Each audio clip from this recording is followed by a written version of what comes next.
Outside of a police station, Jessica is sitting in her patrol and talking to her mom on the phone. Her mom is worried that she's become a police officer like her dad, who died on duty. She doesn't want to talk about that on her first day of work, so she ends the conversation. Jessica enters the station with a bit of hesitation. There seems to be no one there, so she goes inside to look. She hears some noises and sees a man in the distance, cursing. Jessica speaks to him, but he tells her to turn around and stop. When he eventually walks over to her, he introduces himself as Sergeant Cohen. He tells her that this isn't the new station, but the old one. She was the lucky rookie to work the last shift there. Cohen explains that all the calls have already been rerouted to the new station. She may have some walk-ups that she should send his way. In case of an emergency, she should call the station. Cohen shows her the kitchen, but tells her not to go into holding. Jessica asks him why she's there instead of a security guard. He explains that she has to be there because she needs to take care of the evidence. Hazmat will come to the station sometime during the night to dispose of it. He orders her not to leave the premises and tells her that he'll relieve her when her shift is over. Later, Jessica is reading a book and almost falls asleep.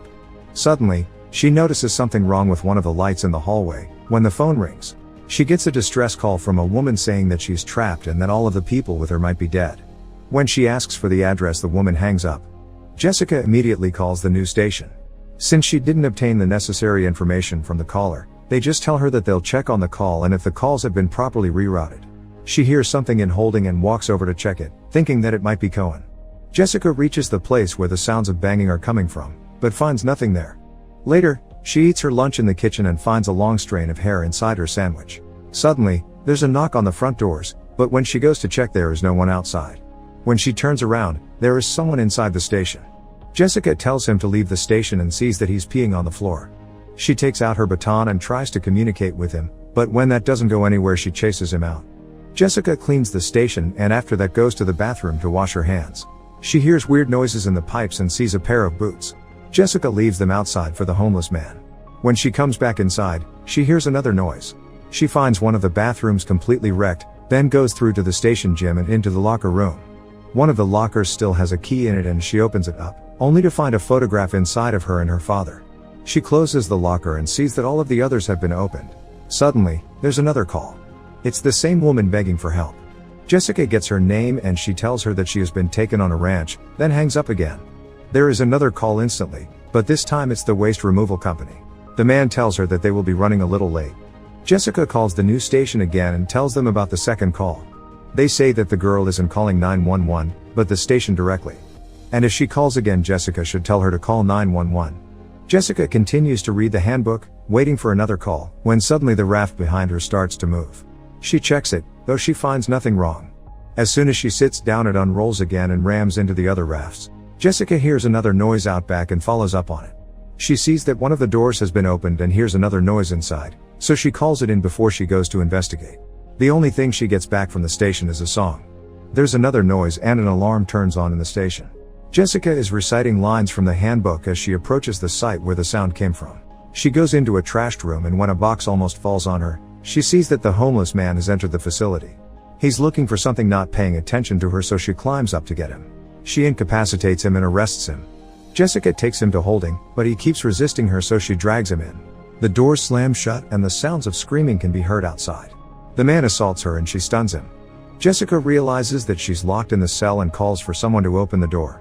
A strange face appears on the window, scaring her to drop the flashlight. Suddenly, the homeless man has the flashlight and he's aiming it at her. She reminds him that she's armed. The flashlight lights the corner to reveal the homeless man still unconscious. Jessica asks who's in there with him. A child's voice can be heard. She bangs on the door again and the voice asks her if she wants to get out of there alive. Jessica asks for her flashlight, then everything goes dark again and two figures are seen next to her. The lights come back on and the cell door is open. She goes out and locks the prisoner in, then tries to calm herself down. Later, Jessica calls Cohen and when he doesn't answer, she leaves him a message, but doesn't tell him what happened. She pushes back to try and relax, but sees the word "so" etched out on the ceiling. When she checks the doors of the station, she sees a woman outside and tells her to leave. Marigold asks to finish her cigarette there, because she feels safer and Jessica lets her. Before she walks inside, Marigold says that she can tell she's a rookie. She tells her that she was in a cell next to the Paymon murderers that killed themselves in the station, who had kidnapped and slaughtered some girls. Jessica knows about the case because her father got killed on the scene of the crime and she knows that the criminals died there too. Marigold insists that they brought them back alive to the station and she could hear them sing some weird song in the cell next to her. They hung themselves with their bedsheets. Marigold finishes her smoke and leaves Jessica speechless. She patrols the station and finds a switched on TV. The TV plays a police interview with the Paimon brother that had committed the heinous crime mentioned. 2 other TVs come on, playing interviews with the Paimon sisters. John Paimon is seen in a flashback, talking about the devil. The flashback of the interviews continues with the sisters, both saying similar things. John makes an absurd threat on the recording, as if he could be speaking right to Jessica. Suddenly, one of the chairs swings over to her and for a moment it looks like someone is sitting on it. It keeps on doing that until it knocks Jessica over. The phone rings and she rushes to answer. It's the same girl saying that the other girls have been killed. The people that have done that keep singing the same song that Marigold told her about. Jessica tries to make the girl call 911, but she tells her that she can't, so Jessica tells her to run and hide. Before the call ends, Jessica asks the girl if she's heard the name John Paimon and she says that she has. Jessica has started connecting some of the dots, so she calls the news station again and conveys all the details of the call with the girl.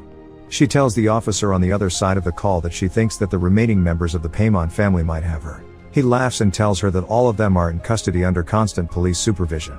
He gives her the number of a police report and tells her to reference that report number when she calls again if she gets any more information. She thanks him and hangs up. All of a sudden she hears whistling from the other side of the station. Jessica checks on a room with some office chairs, but gets distracted by more noise. When she looks back, the chairs have been completely rearranged. Jessica has had enough and thinks that the other police officers are playing a trick on her because she's a rookie. Suddenly, the bell of the station rings and when she goes to check, there is one officer there. She begins asking him if it was just him that played the prank on her or were there others as well. He doesn't seem to know what she's talking about. Jessica asks if they play that same trick with other rookies as well. He introduces himself as Price and he tells her that he just came to check up on her. Price asks her to let him in. They walk inside the station together and chat. She thinks that someone made him check up on her. But when he asks her how her shift is going, she tells him about the homeless man. He laughs and says that he's had worse than that, with one perp defecating all over his police car once. Jessica relaxes a bit and he tells her that he actually came to check up on her because he knew her father. She asks him if he was with him that night. Price tells her how it all went down. They arrived early at the scene, but they could hear the girls begging for their lives. The 2 of them went inside without backup and her father held the Paimons off, while he managed to get some of the girls out. He tells her that 2 officers died there, including her father. Price says that her dad was a good cop and that he'd be very proud of her. When he turns around she sees a massive hole in his head and as he walks by the window outside, he vanishes. Jessica goes to check where he went and calls after him. Suddenly, she hears voices coming from all around the station, circling her. Suddenly she sees a body being moved inside the hallway. It begins to levitate and it moves in an unnatural way. Jessica hides for a moment, pulls out her gun and when she steps out to check if the man is still there, he's gone. All of a sudden, she hears the homeless man screaming in his cell. He begs to be let out of there and when she asks him what's wrong, he steps aside and shows her the 3 ghosts in his cell. Jessica keeps saying that it isn't real. The man cries and pleads with her not to leave him in there. She hears the song again and when she reaches the place where it's coming from, she sees a group of girls sitting in a circle and singing. The ghost girls turn around to face her with bloody sheets on their faces, while their reflections look normal. The door shuts behind her and they disappear. Jessica hears another racket outside and goes to the evidence room. She finds it completely trashed, with some male clothes placed out in the center. Jessica runs over to the phone and calls Cohen. He asks her why she's calling him and she tells him that she thinks she's seeing things. Jessica doesn't think she'll be able to finish her shift. Cohen belittles her about being afraid and asks her again if she'll be there by the end of the shift. Before he hangs up, he tells her not to call him again. She calls the waste disposal company to ask when they will be there. When the man tells her that he's not sure, she tells him that she'll be waiting for them outside in her squad car. Jessica leaves the station, but the phone rings so she rushes inside. It's the girl again telling her that she's escaped. She tells Jessica that she sees some kind of sign and Jessica keeps her on the line while calling dispatch from her cell phone. The girl says that she knows that she's going to die and Jessica asks her if there is something she could use as a weapon. She disconnects again. Jessica calls the news station and references the number that was given to her earlier. The same officer picks up the phone and tells her that the girl that has been calling the station is dead. Jessica can't believe it. The officer tells her that she was the last Paimon victim and was beaten to death with a bat. He says that maybe some of the members in the Paimon commune might have avoided capture and is paying a sick joke on her, or it might be ghosts. The officer tells her that the Paimons killed themselves in the station and that ever since then there have been strange things happening in the station. A photograph drops behind Jessica and she hangs up the phone. It's a post-mortem photo of her dad. She sees more photos on the ground from the Paymon crime scene of the girls that died there. There is also one of Price. Jessica closes her eyes for a moment hoping it will go away, but when she opens her eyes the photos are arranged neatly in the hallway. Jessica hears screams inside her mind as the mug shots from the Paymon family are seen. Suddenly, the photos catch fire. Jessica wakes up on the hallway floor to her phone ringing. Her mom is on the other line, saying that she's sorry for bringing up her father. Jessica notices her gun is missing. Suddenly, she sees someone in the hallway and when she follows them, she gets knocked out. She wakes in an interview room with a woman. Jessica isn't sure what's real anymore. The woman tells her that she would do anything for John Paymon and that it was her that he should have taken with him that night. She asks Jessica if she's seen him there and tells her that she has too. Then the woman says that she's there to celebrate the 1-year anniversary of his death and kills herself with Jessica's gun. The phone rings again and Jessica walks by the body, takes her holster and her gun back, then gets to it. It's the same girl on the phone. When Jessica tells her that she's dead, the girl starts laughing and the sound of the bat hitting her can be heard over the phone. The sound continues around Jessica and when she looks under her desk, she sees the girl's ghost. Jessica hides in the rafts and the ghost follows, searching for her. She finds Jessica and tells her that she doesn't want to die. The ghost vanishes and Jessica runs to the door, wanting to get out. She can't unlock the door, nor shoot her way out. Her phone rings. Her dad is calling. He tells her that she's driven like him, but asks her why she's trying to leave when he gave his life for the job. Jessica apologizes, saying she won't. He tells her that the man that killed him is still in the building and that she needs to do something about it. The homeless man suddenly walks past by her. She asks him how he got out and tells him to get down. When she goes to cuff him, he turns into an apparition. Jessica checks the homeless man's cell, only to find him dead. The words "King of Hell" are written on the walls. Jessica tries to call the news station for assistance, but she gets only static on her radio, then a scream and the song again. Blood comes out of the radio and a ghost appears next to her.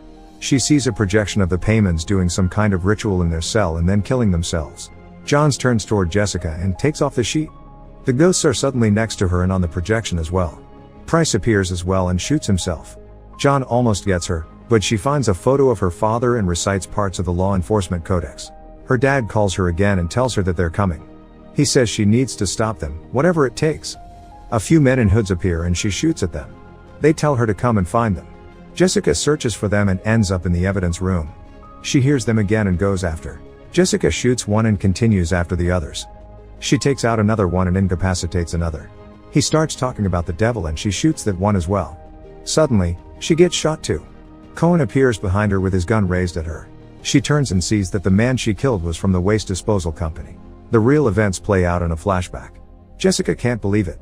She's killed all the guys from the company that were supposed to come and take care of the evidence. Cohen calls the situation in, while Jessica sings the Paymon song. The 3 Paymon ghosts appear and take her.